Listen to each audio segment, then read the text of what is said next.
So this is the multi-purpose rack. 8 layers siya. May black cover din. So the whole rack is being covered. Pwede mong ilinis lang to para lahat covered siya. Pero kung gusto mo, pwede namang tupi-tupiin. Is ganyan.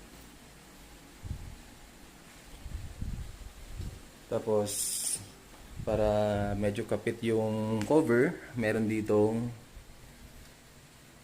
lace para itali mo. Ayan.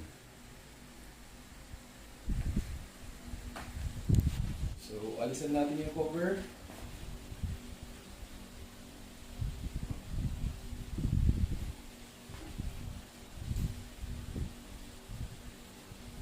Actually, 8 layers rack lang to. 1, 2, 3, 4, 5, 6, 7, 8. Tapos, meron kasi akong additional rack pa na taon na same size or yung dimensions. So, para mas patag, yung pinaka-ibabaw niya was na kinover siya. Ito, dinagdag ko lang to. Ayan. So, para siyang 9 layer racks na tuloy ang nangyari. Tapos dito, since ito medyo nakukoveran kapag nilagay mo na yung cover, at least still 8 racks pa rin siya. Okay, so alisin mo lang siya ganito. Same lang din kapag nag-assemble ka or nag-disassemble, ganyan mo lang.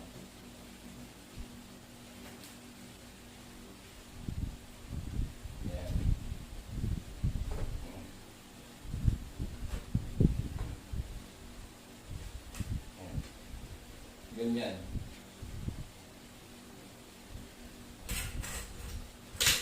I-shoot mo lang dito. Sa apat na last. Ganyan mo. So, hindi ko na alisin itong puti. Diyan na yan para pag i-assemble mo siya, ganun mo na lang. Pasok-pasok.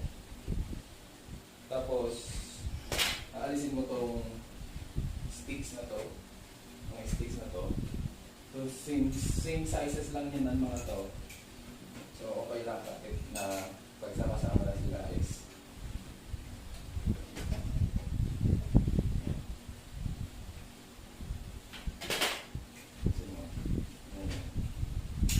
kakasize naman.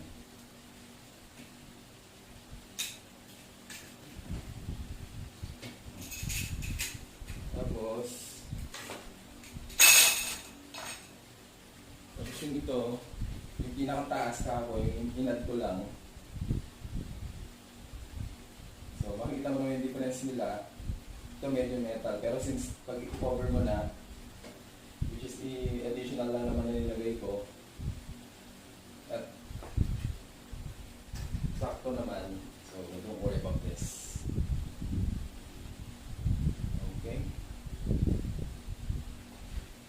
Yun.